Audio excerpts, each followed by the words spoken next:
ने कर्म इंद्रियां ज्ञान इंद्रियों को लिया, है ना, वो अपने अपने धर्म में रखते हैं। फिर अंतःकरण को लिया उन्होंने, अंतःकरण भी अपने अपना ही काम कर रहा है सारा ही।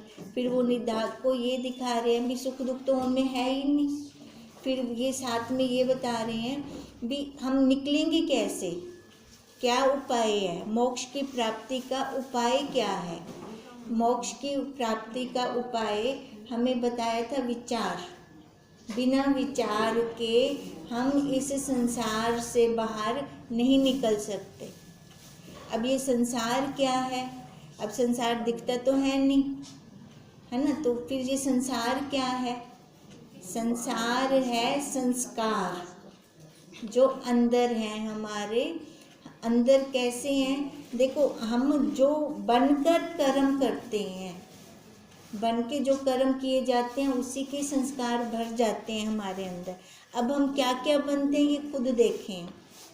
अब यही बात वही बता रहे थे कि यही संस्कारों से हम मुक्त नहीं होते, तभी ये हमारा बंध मोक्ष का चक्कर चलता जा रहा है ना। कल यही चल रहा था ना हमारा। अब थोड़ा सा करते हैं, उसके बाद फिर भजन कीर्तन करेंगे। फिर हे निदाग, जो तू बंध मोक्ष को पूर्वोत्तक रीति से माया रूप नहीं माने, तो कहो बंध मोक्ष का क्या स्वरूप है। माया को ले आए थे ना बीच में, एक एक कर बता रहे थे, लय चिंतन कर रहे हैं हम। दृष्टा रूप है व दृश्य रूप है। अब निदाग को क्या कहते हैं, जो तू बंध मोक्ष को उपरोक्त रीति से माया नहीं माने, तो इसका क्या रूप है बंध मोक्ष का। अब अगर देखो दृष्टा बनते हैं तो मोक्ष है, अगर दृश्य बनते हैं तो बंध है। दृष्टा रूप है व दृश्य रूप है, दोनों में बंध मोक्ष एक रूप तो कहना पड़ेगा ही, क्योंकि दृष्टा दृश्य से कोई पृथक तीसरा पदार्थ तो नहीं है। अब दृष्टा और दृश्य ये दोनों मैं जान रही हूँ ना, तो इन्होंने दृष्टा से भी ऊपर उठाया। दृष्टा को भी मैं देख रही हूँ, दृष्टा को भी मैं जान रही हूँ। अब मैं बोल रही हूँ कि उसको दुख हो रहा है, उसको सुख हो रहा है, उसको ज्ञान हो रहा है, वो अज्ञानी है, तो मैं जानकर बोल रही हूँ। अब जो ये मैं जानकर बोल रही हूँ तो वो देखने में आ रहा है, भले मैं इस शरीर से अलग होकर बोल रही हूँ। जैसे नमक का डेला पानी के अंदर गया तो वो एक में खो गया, फिर उसको कुछ नहीं ज्ञात, क्योंकि वो वही रूप हो गया। या फिर हम कहें छोटी नदी बड़ी नदी के अंदर मिल गई, फिर वो बोलेगी मैं छोटी नदी हूँ। अब ऐसे जब हम उस परमात्मा के अंदर लय हो जाते हैं, इस आकार को छोड़कर, फिर कोई भान नहीं है। अब भान नहीं है तो ये दूसरे जजमेंट करेंगे, हम नहीं कहेंगे, वो दूसरों को पता लगेगा भी इसको कोई भान नहीं है या इसको भान हो रहा है। अब ऐसी जब दृश्य और दृष्टा दोनों पदार्थ ही नहीं है, जब बंध मोक्ष को सत चित आनंद स्वरूप दृष्टा मानेंगे, तो सत चित आनंद स्वरूप ही बंध मोक्ष हुआ। अब देखो मानने पे है। अब जैसे अब मैंने माना कि मैं माँ हूँ, मैं पत्नी हूँ, बहन हूँ, माना। अब जो चीज़ मानती हूँ ना वही चीज़ बन जाती हूँ।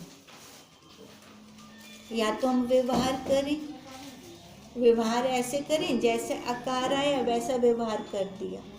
अगर वैसा व्यवहार नहीं होता हमारे से तो हम जुड़ के कर रहे हैं, और जुड़ के करते हैं तो वहाँ हमारे कर्म बन जाते हैं। अब वो जो कर्म बनते हैं तो वो भुगतान हो रहा है, उसका भुगतान कहाँ होता है, कर्म का भुगतान कहाँ होता है, शरीर में ना। फिर आकार लेना पड़ेगा। अब वो आकार लेते हैं तो दुख सुख इसका मटेरियल वही है ना। आकार का क्या मटेरियल है, आधा पाप आधा पुण्य। अब वो आकार लेते हैं। अच्छा, आकार भी मनुष्य शरीर का हो तब हम छूट सकते हैं, और कोई आकार लेते हैं तो हम नहीं छूट सकते। तभी बार बार यही अपनी जिज्ञासा उठे कि ये बंध मोक्ष, अब जैसे निदाघ का प्रश्न उठ रहा है, ये बंध मोक्ष से कैसे मुक्त हूँ, तो उसको क्या कह रहे हैं संत, भी बंध मोक्ष तू मानता है तो है, अगर तू नहीं मानता तो नहीं है ना। दोनों में से एक भी चीज अगर हम मान लेते हैं, चाहे हम बंध मान लें चाहे हम मोक्ष मान लें, दोनों में से अगर हम एक भी चीज मान लेते हैं तो समझ लो दूसरा अपने आप है, बंद हो गया। तो इसका मतलब हमें मानना कुछ नहीं है, जान के छोड़ने, ये मैं नहीं हूँ, ये मैं नहीं हूँ। अब कैसे, अब बच्चे आए, माँ बनी, व्यवहार किया, पर अंदर माँ मैं नहीं हूँ ना। ऐसे जैसे जैसे आकार का संबंध आ रहा है, मन के अंदर भी साथ में आ जाए ये मैं नहीं हूँ, सीधा आधार के साथ जुड़े, आकार के साथ व्यवहार करें। पर हमारा क्या होता है, आकार के साथ जुड़ जाते हैं, हम संबंध बना लेते हैं। जहाँ हमारा संबंध बनता है वहाँ पर हमारा चक्कर शुरू हो जाता है। अब इसी चक्कर को काटने के लिए मुझ चैतन्य से पृथक बंध मोक्ष का भी अभाव है ही नहीं, न बंध है न मोक्ष है। तैसे ही राजन, जब बंध मोक्ष को दृश्य रूप मानोगे तो भी अंतःकरण सहित बंध मोक्ष के दृष्टा तुझ, देखो जब बंध मोक्ष को दृश्य रूप मानते हैं तो भी तो हम उसके दृष्टा बन रहे हैं, है ना, ये मेरे से अलग है, तो दृष्टा तो बन ही रहे हैं। तो सतचित अनंत स्वरूप को बंध की निवृत्ति, मोक्ष की प्राप्ति वास्ते यत्न करना योग्य नहीं है। अब एक बात मैंने मान लिया कि ये झूठ है ना, अब उसके लिए क्या मैं यत्न करूँगी भी। अगर मेरे को किसी और को दिखाना है, और को समझाना है तो यत्न करना पड़ेगा, उनको भी झूठ में कुछ सिद्ध करते दिखाना है, हुंदे कितने करना पड़े। और ये विद्या सारी है तो मेरी है, तो हम हमारी अपनी हमारे खुद के लिए है ना, हमारे लिए ये विद्या सारी। अब ये विद्या को मैंने खुद जानना है, तो यहाँ पे मैं किसको दिखाऊं या किसको क्या प्रमाण दूं, ये झूठ है, ये झूठ है, इसके लिए मैं किसी को प्रमाण तो नहीं दे सकती। अब ये प्रमाण मेरे को अपने आप को देना है। अब जो मैं अपने आप को ये प्रमाण दूंगी तब जाके मेरी बुद्धि के अंदर निश्चय होगा, तब जाके ये निश्चय होगा कि ये सारा मिथ्या है, ये झूठ है, ये प्रपंच है। अब जब तक मैं इसको प्रपंच नहीं मानती तब तक ये चक्कर चलेगा, बंध का भी मोक्ष का भी। अब मैं निकलूं कैसे यहाँ से, इस बंध मोक्ष से निकलूं कैसे? विचार करना पड़ेगा, आधार से जुड़ना पड़ेगा। अगर वास्तव में हम यहाँ से निकलना चाहते हैं तो जो बार बार एक बात बोलती हूँ, अगर मेरा प्रश्न है, क्लास में स्टूडेंट का प्रश्न है तो वो ध्यान से सुनेगा, जिस भी बच्चे का प्रश्न है, और बच्चे नहीं ध्यान से सुनेंगे। अब अगर ये मेरा प्रश्न है ना, हम सबको लगे कि ये मेरा प्रश्न है कि मैं यहाँ से निकलना चाहता हूँ, ये संसार क्या है, चक्रव्यूह है। अब जब तक मैं इस चक्रव्यूह से निकलूँगा नहीं तब तक मेरा अपना काम नहीं बनेगा, और अपना ये संकल्प भी हो कि अब दोबारा और कोई आकार लेना नहीं है। देखो जो कुत्ते बिल्ली सुअर गद्दे का आकार है वो तो उन्हें ही कहने गिनना है ना, और जो देवताओं वाला आकार है उसमें भी क्या है, पुण्य खत्म, फिर नीचे, फिर उल्टा और ज़्यादा दुख होता है।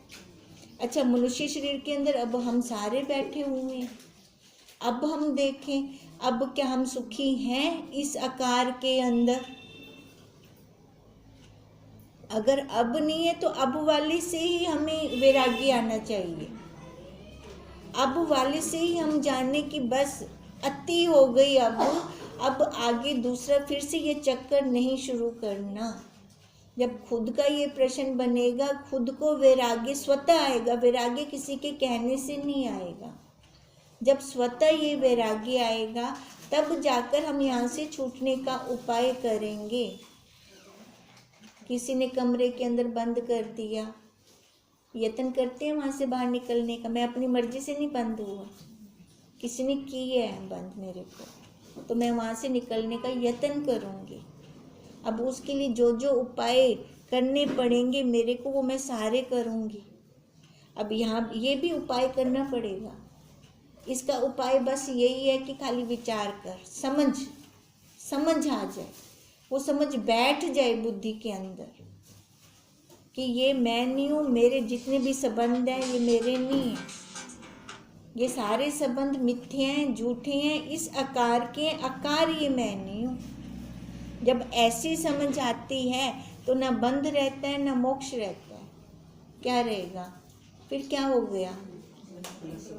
वही स्वरूप हो गया, वही मैं हो गया। फिर बंध मोक्ष कहाँ गया?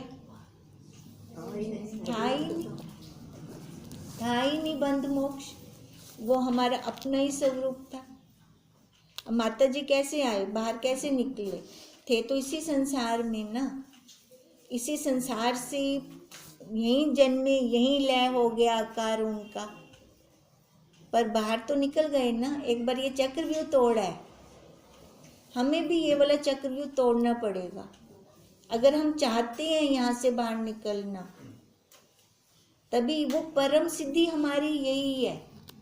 परम और कोई सिद्धियाँ हैं, वो सिद्धि नहीं है, वो तो लोक, इस लोक की रह जाएगी सिद्धि। अब कितने डॉक्टर बन गए, कितने इंजीनियर बन गए, कितने वकील बन गए, या बहुत प्राइम मिनिस्टर बन गए, क्या उनको कौन याद करता है? गाए जाते हैं? नहीं। अब जो ब्रह्म ज्ञानी संत बन गए वही याद रहते हैं। क्यों याद रहते हैं?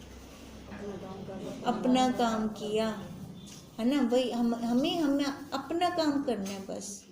बुद्धि के अंदर यही वाली दृढ़ता हो, मेरे को मेरा अपना काम करना है, मेरा अपना काम करना है।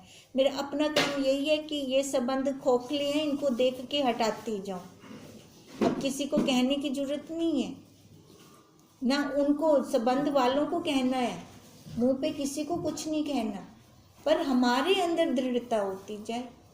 अब जैसे जैसे हमारी दृढ़ता होती जाएगी, इस संसार में रहते हुए भी नहीं रहेंगे।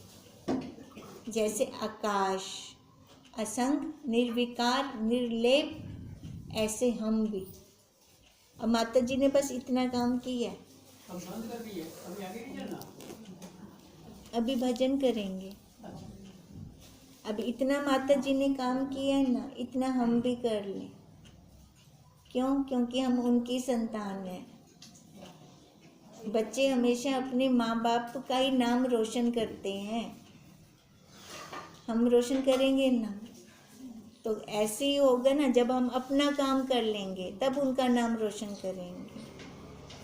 ओ